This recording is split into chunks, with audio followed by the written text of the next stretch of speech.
Welcome to episode 9 of A Pint of Scotch, where the whiskey is aged, the beer is fresh, and the ideas are cutting edge.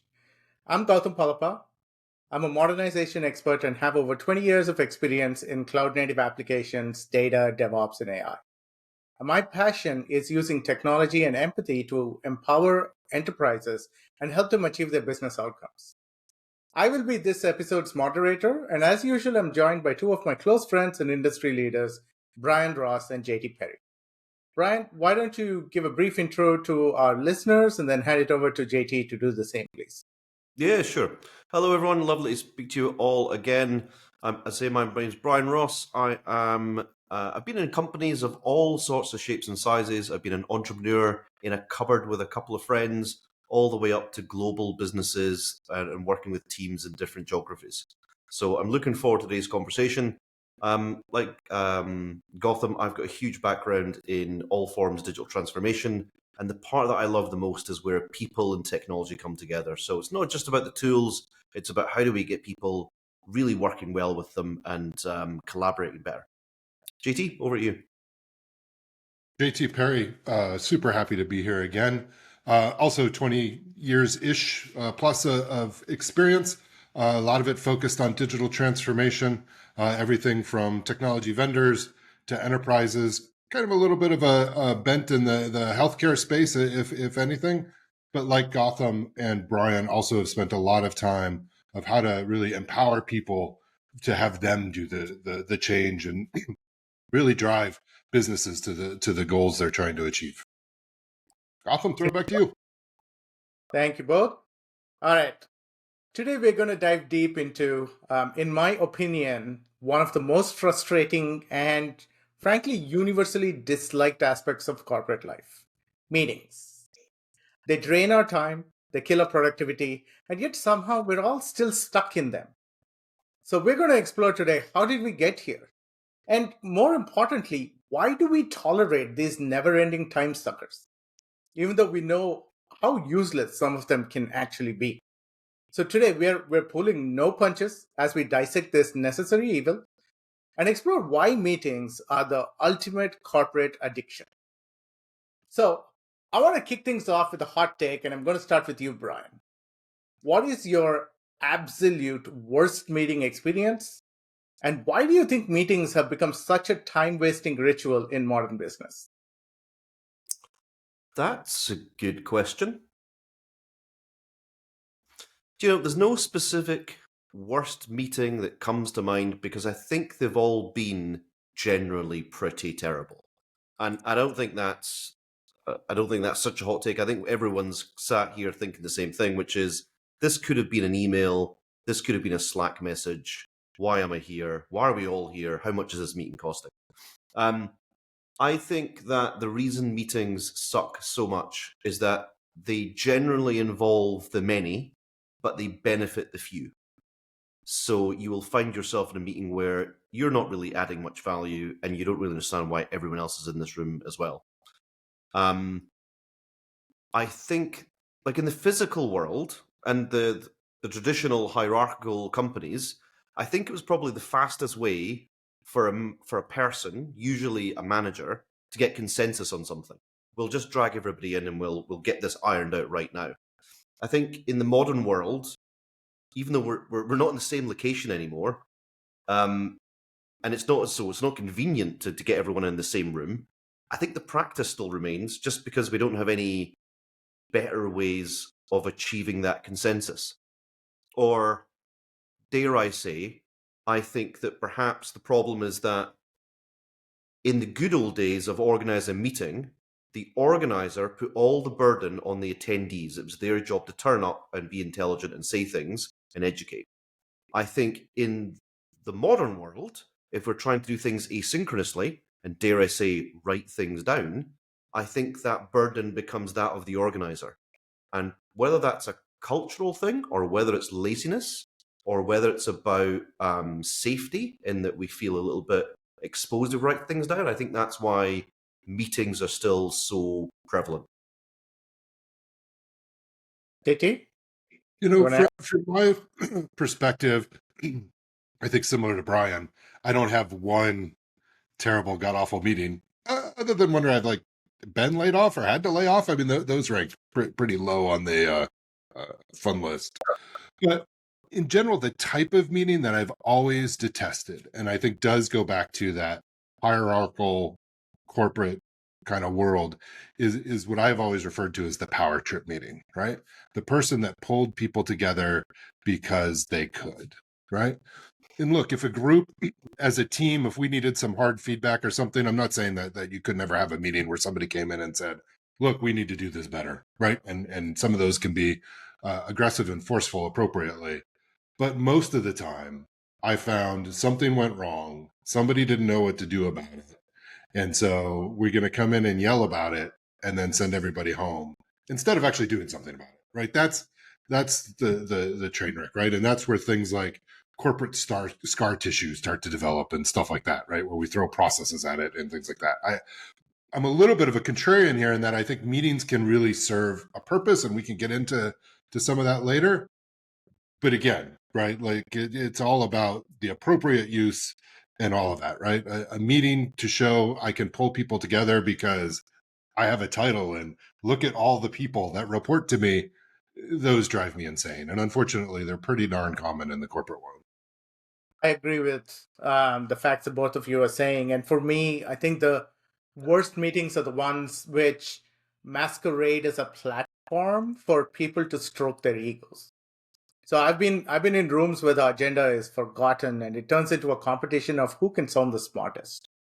I mean, it's all talk, no substance. And sometimes it feels like we're measuring value by the number of words spoken and not by the impact made. And then added to that, what we've started doing is we've started running meetings as support forums. And people feel that just being in the room, or even worse, a 30% Zoom or Teams call, that they feel that they're contributing. It's a crutch, and we're mistaking attendance for value. So let's be real. If your entire day is in meetings, you're not being productive, you're just being busy. So given that we all know meetings are productivity killers, like the bad ones, why do you think companies, even the most innovative ones, they still cling on to them as if they're mission critical? Is it culture? Is it fear of change? Or is it just bad habits? And JT, I know you have some strong opinions about it, so I want you to go there. Yeah, I think there is a lot of culture, right? Or this is the way we've always done it. Or Jack Welch or some other, not to throw Jack Welch under a bus, we could do that for days too. But right, somebody said we should, right?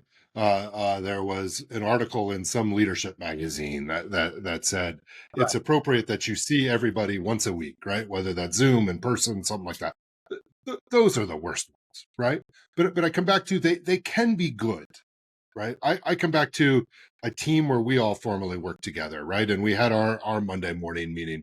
That was incredibly important, especially as a remote team to me. And I know I'm speaking strictly for myself here in that it regrounded me, right? Oh, these are the awesome people I work with. Here's the things. We sort of covered some work things, but really it was a chance for us all to get together, right? That's really important. But when I think about the transformations I've driven and the change management and all of that, some of the most valuable things we did was just get people in a room, right? And I have to admit, sometimes you had to drag them there, right? And I'm sure they would have recorded a podcast just like this after to say, what a productivity killer, what an awful thing. But when I needed everybody to hear the same message with the same tone and not the game of telephone, right? That is one problem if you don't have meetings as a leader, is you get into the game of telephone, or I interpreted the Slack message different than you did. If I'm really trying to transform and change and tell people their job, what they did yesterday, they're now going to do differently, that meeting has to be critical, right? And I, Gotham, I don't even think I'm answering the question now. I think I'm just on my own other rant. They can be incredibly useful and incredibly important. I think about the town hall where people can come and really ask questions. I've seen town halls that are train wrecks. Back to your right, if it's somebody stroking their ego, oh boy, what a waste of like time. But that person who is open and willing to receive that hard message and take that hard question in, and answer it or admit they don't know the answer, those can be incredibly powerful, especially if you're trying to drive transformation or change. And now, Hatham, I'll throw it back to you to go back to what was your original question? I don't even remember, if I'm honest, at this point. No, so I think you bring in a good clarification. All meetings are not bad, and all meetings are not good either. And I think us generalizing it is probably doing a disservice to the spirit and the reason behind meetings. There are some that are really important, especially when you want to get alignment, when you want to make sure that you're going on a big initiative and you want everyone together, get their buy-in and so on, or bring them along and help with the transformation. I think that's really important. I think where I am struggling with, and Brian, I want you to address this, is these meetings that are probably recurring, or they're like a check the box. Let's make sure that we have a perception that we're calling everyone to go have a decision, but eventually it is, I want everyone to come in here, talk some stuff. I want to check a box saying I've done something, and then I want to move on.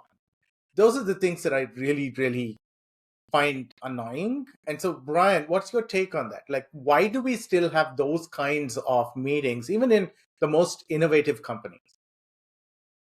So, do we still have those type of meetings in all the innovative companies? Is probably the first question that I've got.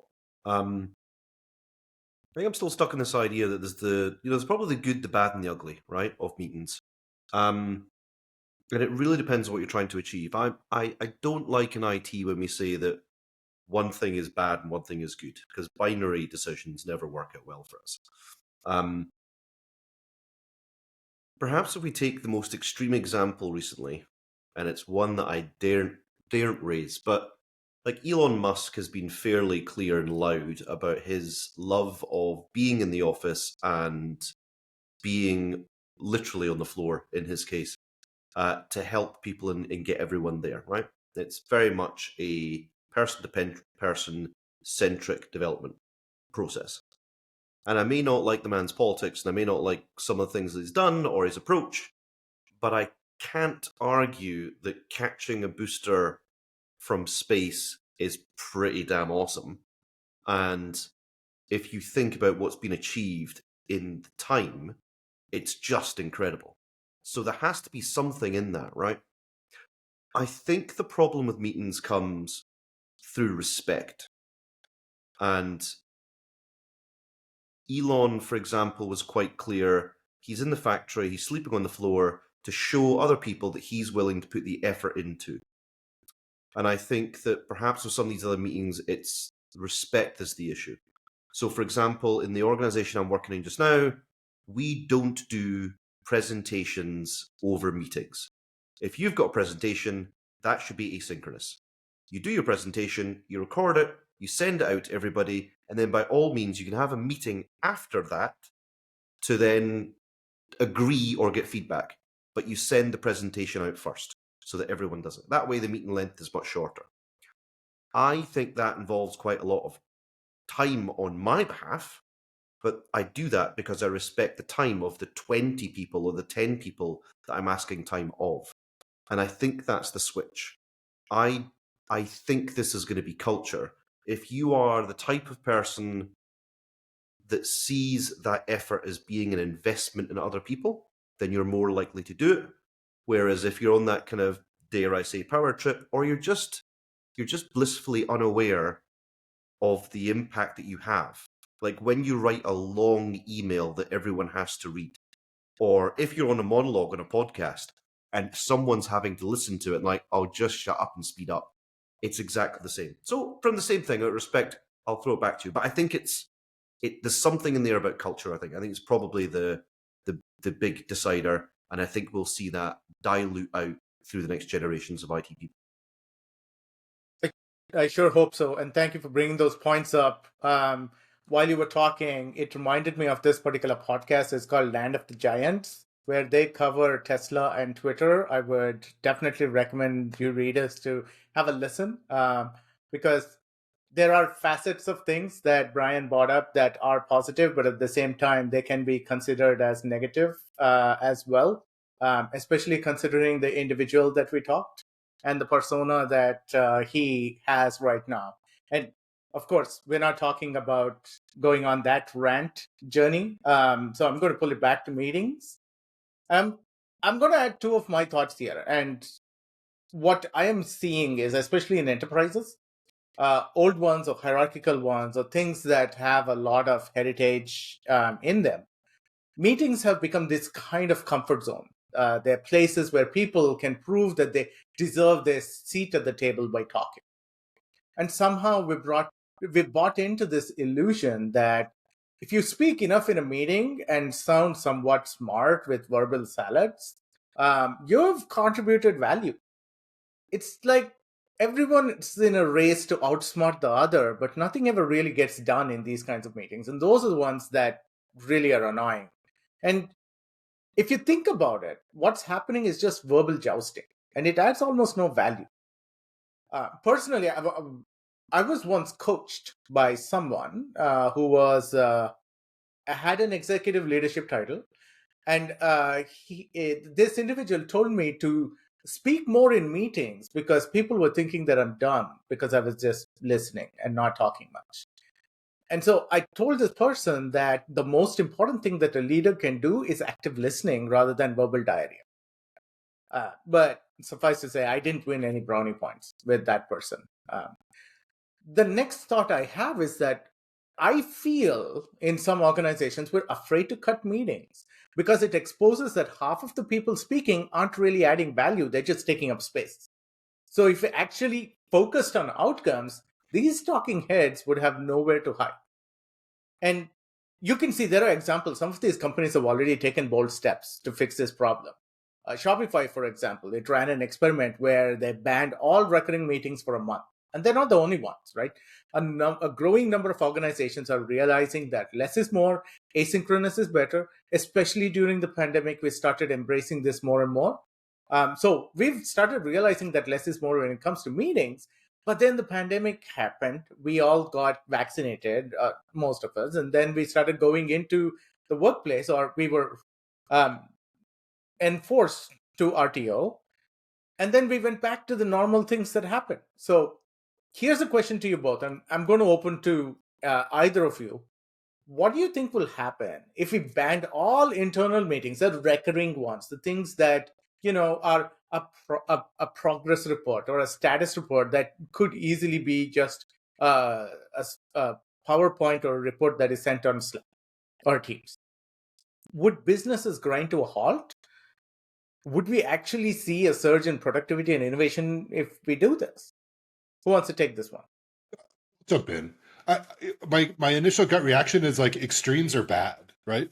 Just like the person that requires everybody to meet 3 times a week in person or on Zoom or whatever the case is a horrible productivity killer. I think we shall have no meetings is also a productivity killer, right? Even the recurring ones. I'll go back and use the example we used where we all work together, right?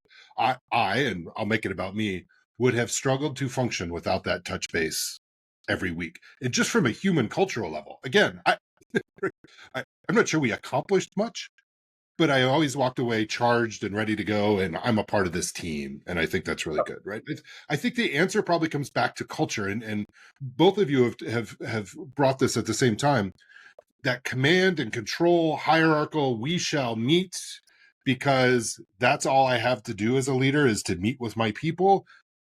Those are horrible places, but I think even without the meetings, I don't know how much is going to happen because I'm not sure the meeting's the symptom. It's not the disease, right? Is my belief of it. Now get rid of them. Please get rid of them because it's an awful place to work in that environment. But I come back to whatever your culture is. If you're a culture that whether you're remote or in person, people get together, right? I think about the old Pivotal, right? The meet at breakfast, right? Yeah. All of that. You could argue that was a recurring meeting, but I also know that any of us that participated in that either as a customer or as a pivot, man, long for those days, right? In some ways. So but it was the broader culture that made that awesome. It wasn't that meeting, right? Right. And by the same token, I think the meeting with that boss that we've all had that we roll our eyes at that just wants to like show they're in charge and ramble at us. Yeah, that sucks. But if you got rid of the meeting, it would please get rid of the meeting because my life would be easier. but I'm not sure that that actually solves the business problem because it's that broader cultural problem. Yeah, I'd agree. I think if meetings are done well, then they can be one of the most productive things you can do. I think the problem is that many meetings are just not productive. So first and foremost, they have to have a purpose. So, and the purpose doesn't have to be around efficiency. Purpose could be, as JT is saying, it's about just people spending time together. It can be about setting a message and a tone at a particular point in time, so everyone gets it the same way. Or it's to resolve something. It's to make a decision. It's still a really good way of doing it. I think that additionally, everyone in the meeting has to get value from it or be adding value to it. And if you've not done that, then it means that the list of people on the meeting's wrong. And I've seen that in both ways. I've seen a list of thousands, and we're all there scratching our heads going, why are we all here? And then likewise, I've had meetings organized with not enough people. Oh, well, we need Bob on this meeting to really decide that. Well, why have we spent 20 minutes talking about something if we all know that Bob is one of the decision makers? Like, that's a waste of people's time. So I think we just need to be more careful about how we do it. Much like when we're writing emails, we need to be careful about what we're writing and thinking about the reader and not CCing a whole bunch of people in by accident, stuff like that. But yeah, any form of extreme is bad. I think meetings are still awesome. And look, the timing of this is actually quite funny. If we'd done this a couple of weeks ago, it would have been World Coffee Chat Day, which again, where we're at just now, we're a fully remote company. Coffee chats are some of the best meetings of all of my week, but we get nothing productive done whatsoever. But they're the fuel that helps build and keep a community running. So yeah, let's not get rid of them. But let's maybe get rid of 90% of them. Autumn, I'm going to jump over. I'm sure you're going to say something too. I would say, as a technology industry, we're actually making the problem worse. Think about the quote unquote tools, right? And I'm sure we label them AI tools because that's what we do, right? That are now out looking at employees' calendars for how many meetings they have to indicate productivity, especially Yeah. for remote people, right? Oh, well, talk about right making this problem worse, right? Those are the why do you have a meeting? Because I got to keep my meeting score or whatever it is up there. Right. So Yep. productivity versus activity, right? I think there's that whole thing going on here a little bit too. No, I totally agree. And so I I I want to control myself and not go on a rant because you both have heard me go on a rant on this multiple times. I think the most important thing is the definition of a meeting for us is very different. It has a clear sense of purpose. We don't go in asking, why the hell am I here in this meeting? Or asking, why do we have 300 people on this particular meeting? We know that there's a clear agenda. We stick to the agenda and then we stick on time. We start on time. And then afterwards, we have next steps. Like more often than not, the worst meetings are the ones which do not have any one of these.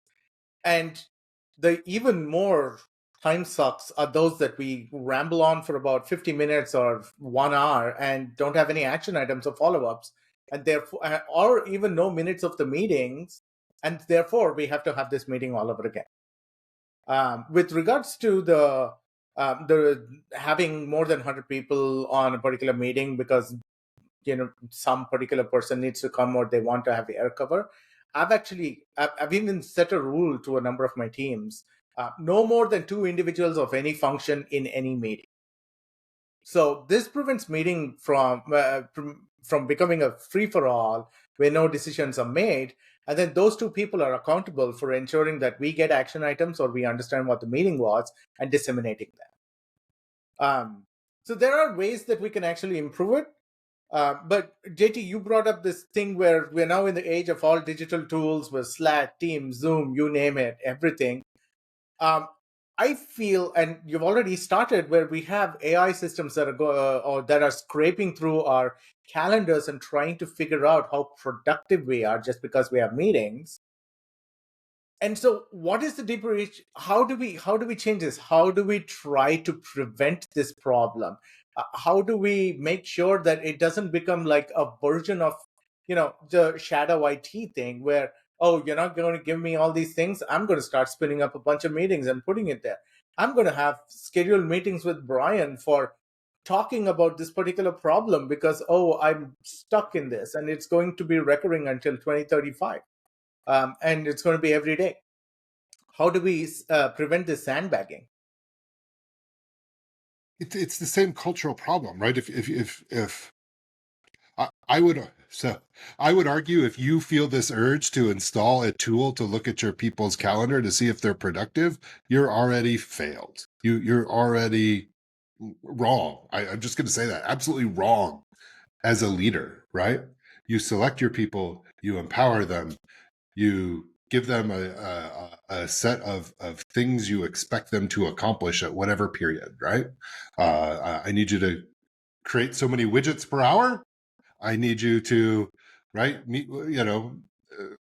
sell so many things. You have a quota, like whatever the case may be. That's how you measure people. As soon as you get into this business of minute by minute, day by day, Brian's better than JT because he's got 3 more customer meetings, and I judge by customer meeting because it's an external address, not my email.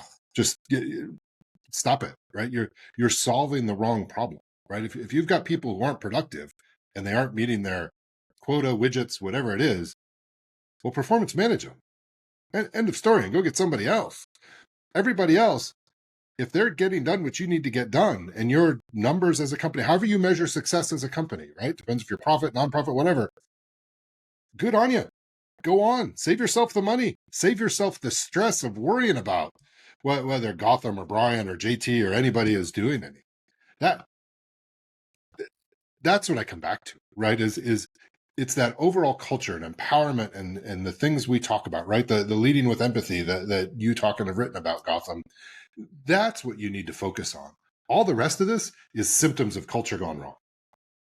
I think the only thing I love about this podcast is we end up coming up with the topic for the next one, usually because I'm like, oh, there's a rant that I've got as well, which is metrics. And it's partly because I've got a workshop next week where I need to do a big piece on metrics and my thoughts on it.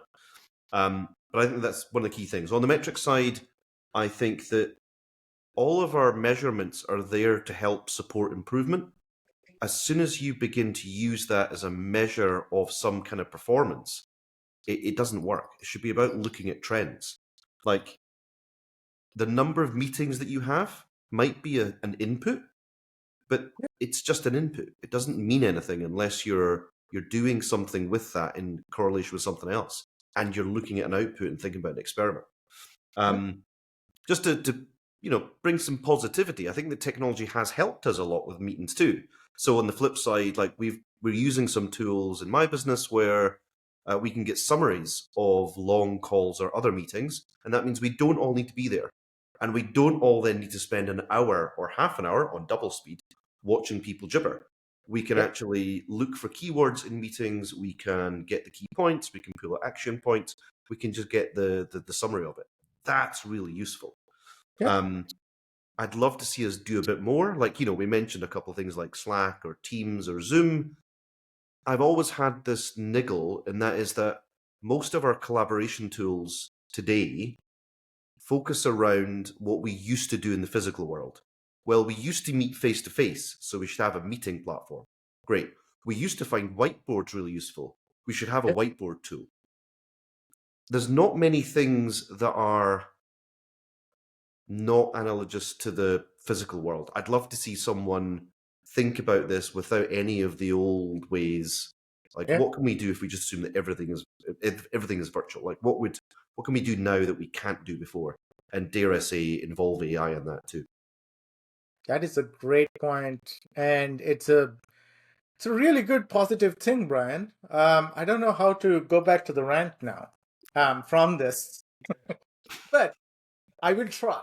I'm going to say that 2 things. The first thing is there is this observation that I've made that I find really baffling is we hire people, we bring them in as adults, and then suddenly we don't treat them as adults. We try to monitor, we try to snoop in, we try to think of them in their worst light possible and monitor them in such a way to evaluate that they're actually being productive, whatever productive means. So that is one thing. On the other hand, technology is actually really good. Like, it's helping us in a number of ways. Like, I agree with you. I have this AI assistant who records everything and sends me a recap of stuff, so I don't have to feel like I missed it. And some of them actually even gives the next steps, action items, what were the important points, gives a summary. So it's really cool. So technology isn't the issue, and we've talked a lot about it. It's the culture. It's the culture that actually is going to drive and make changes. And boy, it would be amazing that we find a better, more elevated, evolved way of communication rather than having a digital twin of what we used to do in the past. And on that note, we should probably end this discussion as well, because this is technically a meeting of the three of us, and we want to end with something positive and something to get out of it. So, in today's episode of A Pint of Scotch, we've cut through the noise on why bad meetings are the ultimate productivity killer and a time suck. There are good meetings, there are meetings that are essential, but the bad meetings are really bad. We've exposed how some people have turned meetings into ego-stroking forums, where having hot takes or talking takes precedence over action. We also called out the myth saying that being in meetings means adding value. So if you're spending all day in meetings, you're not moving the needle. You're just being busy or having the illusion of being busy, which is even worse. We've then challenged the comfort of large meetings and asked tough questions. Big meetings don't really drive big decisions. They often reveal a culture where real leadership is lacking. That's something that we have talked about. And finally, we've shared some actionable ways to reclaim your time and drive results. So if you get a meeting with no agenda or no purpose, just say no. You are empowered to do that, because your time is a priceless and non-renewable resource, and it should be used to fuel progress, not pointless decisions. So take that step, take a look at it. The next time you have a meeting, you are now influencing a change in the culture within your organization. So thank you for joining. Thank you both. As always, please share your thoughts and stories with us on social medias or in the comment section. And remember, whether it's technology, it's empathic leadership, or the beverage that you're currently on, it's the depth and flavor of the journey that counts. Always make time to savor the wisdom one sip at a time. So until next time, raise your glasses high and cheers to the stories yet to be told.